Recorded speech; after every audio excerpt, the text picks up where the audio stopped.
a sus santos caminos, entonces allí la gracia del Señor se hizo vida en nosotros. No es solo tampoco la gracia para el presente, donde nosotros vivimos cada momento parados sobre su gracia. Y me gusta mucho lo que dice el apóstol Pablo en Romanos, hablando de la gracia en el presente, en Romanos el capítulo 5 y el versículo 2.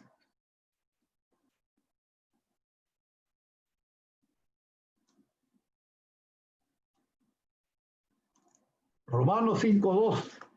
¿Por quién también tenemos entrada por la fe a esta gracia, en la cual estamos firmes y nos gloriamos con la esperanza de la gloria de Dios? ¿Ya?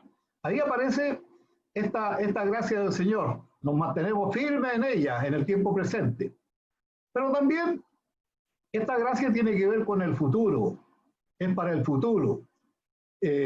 La gracia que se nos traerá cuando el Señor Jesucristo venga por nosotros. Dios solamente ha empezado en alguna manera, en el pasado, y ahora en el presente ha empezado a mostrarnos las riquezas de su gracia. La estamos viviendo y la estamos experimentando como cristianos, pero cuando el Señor venga por nosotros, vamos a experimentar verdaderamente y de manera muy grande lo que es esta gracia. Gracia, como dije anteriormente, es el amor inmerecido de Dios. Es un amor de Dios hacia nosotros que no merecemos, pero Él se inclina para salvarnos a nosotros y también para bendecirnos. Y entonces, en el curso del tiempo presente que estamos viviendo, ¿ya? Y muchas veces en medio de dificultades y en medio de pruebas, el recurso de estos regalos de la gracia, ¿ya? Son recursos y son regalos santos que vienen del infinito amor de Dios y del infinito corazón de Dios. Por lo tanto, si volvemos al texto de Primera de Pedro, en el capítulo 1, por lo tanto, si vamos al versículo 14, después de haber hecho un resumen acerca de todo esto en el versículo 13, en el versículo 14 dice, como hijos obedientes, no os conforméis a los deseos que antes teníais estando en vuestra ignorancia. No os conforméis a los deseos que antes teníamos cuando estábamos nosotros en ignorancia. Por la gracia del Señor, en el tiempo del presente, no estamos nosotros en ignorancia. Y al no estar en ignorancia, debemos nosotros prestar atención a esta palabra cuando se nos llama hijos obedientes. Y algo para pensar, una pregunta. Yo me la hago personalmente y les invito a que cada uno de nosotros nos hagamos esta pregunta de manera personal. ¿Qué tan difícil se nos hace a nosotros el cumplir con este llamado?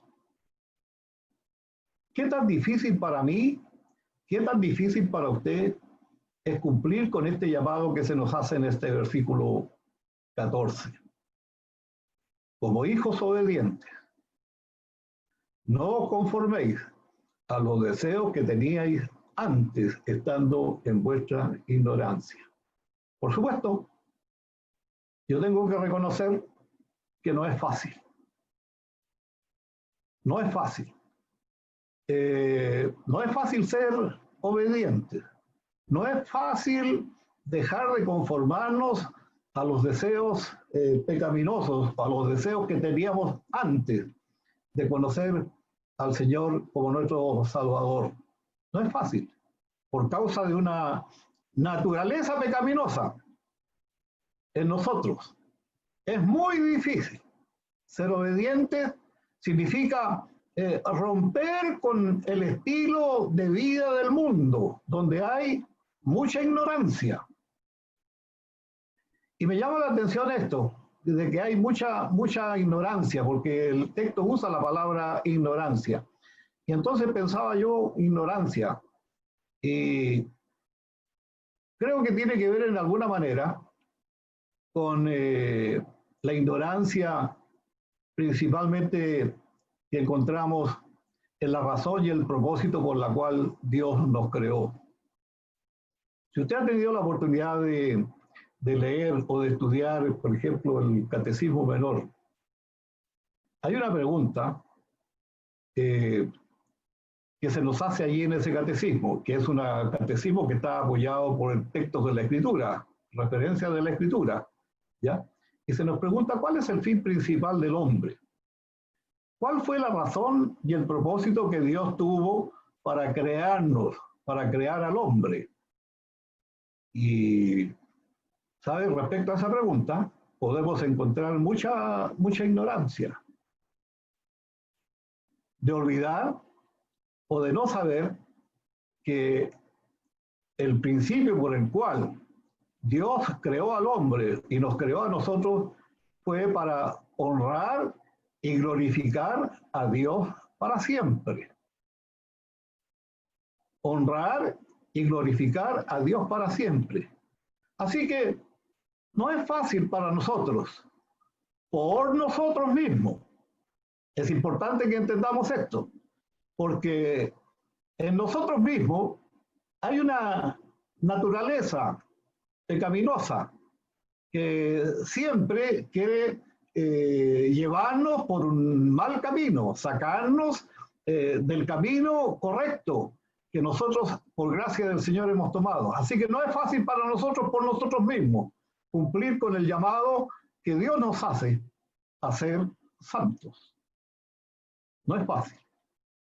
Siguiendo en el versículo 15 y versículo 16, siguiendo la línea de pensamiento del versículo 14, versículo 15 y 16 dice, sino como aquel que os llamó es santo, sed también vosotros santos en toda vuestra manera de vivir, porque escrito está, sed santos porque yo soy santo.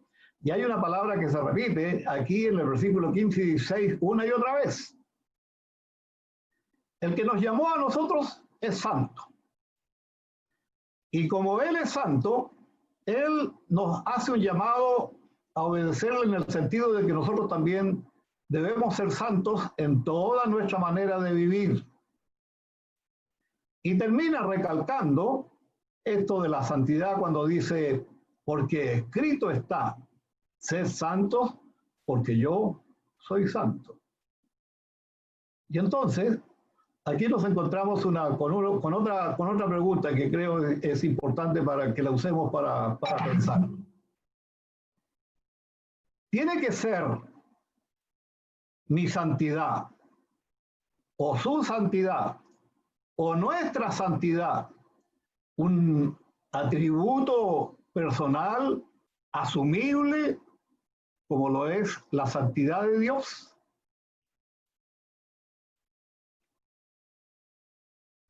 Yo pienso que no. ¿Y por qué no? Creo que podemos encontrar apoyo sobre esto también en las Escrituras. Si usted tiene a la mano la confesión de fe de Westminster, y va, por ejemplo, al capítulo 2 de la confesión de fe. Allí va a hablar acerca de lo que Dios es. Lo que Dios es. Y me parece, y creo entender que respecto a este tema todavía hay mucha ignorancia en nosotros. A veces tenemos la tendencia de pensar y de mirar a Dios como un igual a uno o un igual a mí. ¿Ya? Si uno va, por ejemplo, toma el Catecismo Menor, lo cito otra vez, el Catecismo Menor, en el artículo 4 del Catecismo Menor, hace una pregunta cuando dice, ¿qué es Dios? ¿Qué es Dios? ¿Quién de nosotros, cristiano, hijo del Señor, no puede responder o no puede definir lo que es Dios? Dios es un espíritu infinito, eterno, inmutable en su ser, sabiduría, poder, santidad, bondad, justicia y verdad. Si uno toma cada una de estas expresiones o de estos atributos de Dios, que son atributos incomunicables algunos y otros comunicables, si lo tomamos con la seriedad para pensar lo que Dios es y lo comparamos con lo que nosotros somos, vamos a ver y vamos a notar que hay un distanciamiento infinito, infinito, ¿ya? Nuestro Dios es absolutamente perfecto y nosotros, como seres humanos, aún como cristianos, nunca alcanzaremos ese estado mientras vivamos en esta tierra.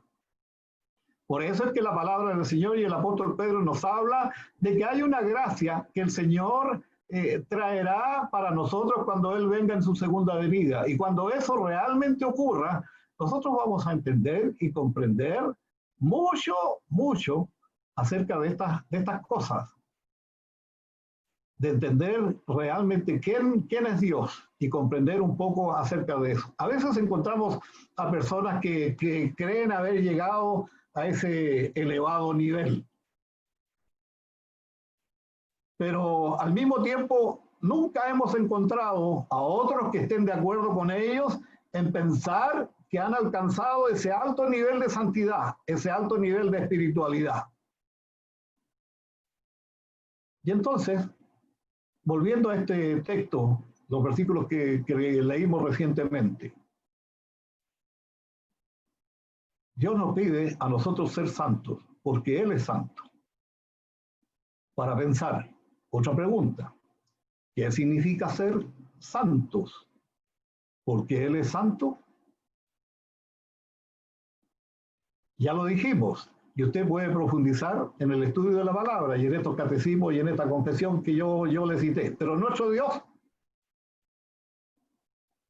posee una personalidad completa. Y no solamente completa, sino perfecta, una personalidad íntegra, una personalidad maravillosa. Y aunque usted y yo seamos simples seres humanos, podemos llegar a ser maduros, es decir, que alcancemos un crecimiento pleno. ¿Cuántas veces usted habrá usado, y yo también he usado, una ilustración cuando decimos que está muy bien el ser un bebé en una cuna y reflejar todo el encanto de esa edad? Es un bebé en una cuna. Pero si pasa el tiempo y ese bebé continúa mucho tiempo en la cuna, hablando y actuando como un bebé, nosotros decimos, algo aquí no está funcionando bien. Algo aquí está mal, algo funciona mal. ¿Por qué?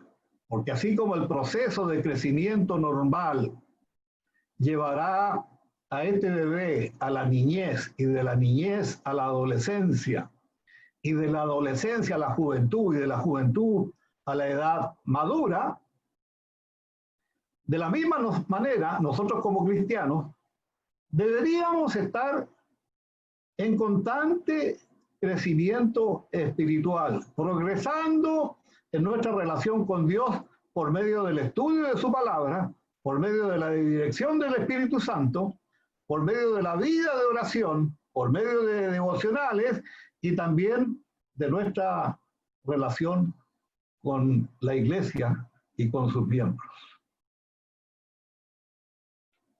La Biblia habla de que nosotros cuando recién nos iniciamos como cristianos en nuestra relación con el Señor somos como niños que necesitamos ser alimentados de leche espiritual. Pero no podemos seguir alimentándonos de leche espiritual toda la vida. Necesitamos alimentarnos de cosas más sólidas. Más sólidas. Y encontramos en la Escritura analogía respecto a esto que se nos habla acerca de ello. Entonces, ¿cuál será la idea principal de la santidad en estos versículos que hemos leído?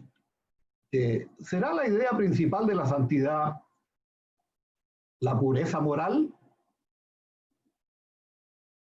¿Tendrá que ver esta santidad de la cual se nos llama a nosotros a ser santos como el Señor es santo, tendrá que ver con la idea de distanciamiento? Tenemos que separarnos de la sociedad. Hay grupos que así lo interpretan, así lo entienden y así lo hacen. ¿Tendrá que ver esto de la santidad con el distanciamiento? Yo creo que para que podamos responder, debemos traer a nuestra mente la definición de Dios que nos entrega la Biblia. Una vez más, en el Catecismo Menor, pregunta 4, ya encontramos la definición de Dios. En la Confesión de Fe, en el capítulo 2, nos habla ampliamente acerca de lo que Dios es. Dios es un Dios apartado. Eso tenemos que tenerlo muy, muy claro como cristianos. Es un Dios es apartado. Es diferente Él a su creación, en su naturaleza esencial y en la perfección de sus atributos. No hay más Dios que uno solo. Dios. Perfecto y santo. No hay más que ello.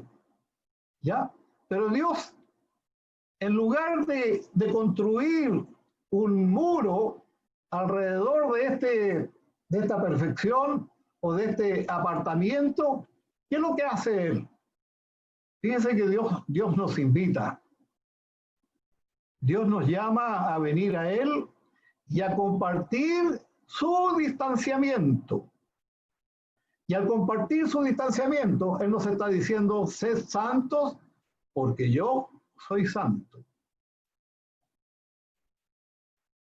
Creo que muchas veces, como cristianos, hemos fallado de ver a Dios como uno apartado, creyendo que Él solo es como un Superman o alguien tan grande para nosotros y por lo tanto le exigimos que Él responda a nuestros requerimientos. Y cuando Él no responde a nuestros requerimientos, entonces tomamos actitudes ya sea de rebeldía, ya sea de sacarlo de nuestra mente y de nuestro corazón. ¿Qué es lo que hace esto? Si nosotros hacemos eso nos impide ver que el amor del Señor, el amor de Dios es un amor santo. Eso nos impide ver que la justicia del Señor, la justicia de Dios es una justicia santa. Y todos sus atributos son santos, son perfectos. Aún así, por esta palabra que se ha hecho tan conocida a nosotros y que sabemos cuál es su significado de ello, y que tiene grande importancia para la vida espiritual de cada uno de nosotros. Aún así, por la gracia y la misericordia del Señor, Él ha puesto su atención en cada uno de nosotros. La puso antes de la fundación del mundo. Fuimos escogidos para salvación. Llegado su tiempo y su momento, Él nos llamó. O sea, la santidad no es precisamente algo que nosotros poseemos, sino que la santidad es algo que nos posee a nosotros. La santidad es algo que viene a nosotros cuando nosotros llegamos a entender y comprender un poquito más acerca de lo que Dios es y de su gran amor y de su misericordia. Hacemos una radiografía de nosotros mismos, o como lo define la Escritura que somos, dice que nosotros somos como trapos de inmundicia. Como trapos de inmundicia, o fuimos como trapos de inmundicia, pero no nos quedamos allí. El Señor no nos dejó allí. En su gran amor y en su misericordia Él vino a nosotros y fuimos lavados y limpiados por la sangre que el Señor Jesucristo derramó en la cruz del Calvario por cada uno de nosotros. En esto, el Dios de la Biblia es radicalmente diferente a todos los dioses paganos. Si usted va al Salmo 115, los versículos 3 y siguientes, usted puede leer una radiografía que el salmista toma o saca de lo que son estos dioses, de cómo define a estos dioses. Todos los dioses son producidos por el paganismo. Todos los dioses son abominables. Todos los dioses son prototipos de la impureza. Y entonces termina este párrafo en el versículo 17. Y si invocáis por Padre, si nosotros como cristianos invocamos a un Dios santo, presuntamente, por su ayuda, la ayuda de su Espíritu Santo, la comprensión y el entendimiento que podamos tener por el Espíritu de la palabra del Señor, debemos entender que nosotros invocamos a un Dios que no demuestra acepción y que Él juzgará nuestra conducta haciendo una obra sobrios y lo más importante, el que nosotros podamos caminar en santidad, entendiéndola y comprendiendo por las Escrituras lo que ella es para nosotros. Amén. Amén. Vamos a continuar el próximo jueves, empezando en el versículo 17 y los versículos siguientes de esta primera epístola de Pedro. Amado Padre Celestial, una vez más te damos gracias porque nos has dado la oportunidad en este día de poder reunirnos como iglesia, como hijos tuyos, para honrar y glorificar tu nombre, para escuchar el consejo de tu palabra, para compartir nuestros testimonios de acción de gracias y también nuestras necesidades y nuestras peticiones que tenemos para ponerlas delante de ti. Ayúdanos, Señor, como cristianos y como hijos tuyos, a depositar nuestra fe y nuestra confianza en un Dios vivo y verdadero, un Dios santo, un Dios justo, pero también un Dios de amor y de misericordia para nosotros. Oramos y pedimos esto en nombre de Jesús. Amén.